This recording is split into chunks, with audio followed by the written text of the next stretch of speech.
এই মেঘলা দিনে একলা ঘরে থাকি না তো মন, কাছে যাব কবে পাবো ওগো তোমার নিমন্ত্রণ।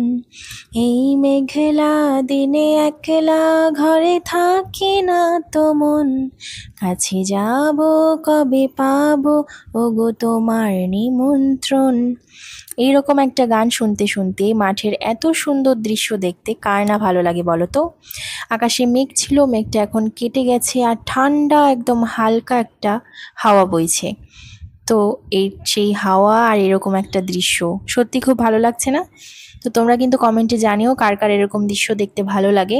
আর এখন যেহেতু ধানটা পুরো কাঁচা, মানে ধানে ফল বা ফুল বা আমাদের এদিকে থোড় বলা হয়, সেটা হচ্ছে এখন গাছে, সেটা হয়ে যাওয়ার পর ধানটা পেকে যাবে। আর পেকে যাওয়ার পর তার সম্পর্কে পুরো ডিটেলস ভিডিও তোমাদের সামনে নিয়ে আসবো। এই ভিডিও দেখার জন্য চ্যানেলটিকে সাবস্ক্রাইব করে রাখো।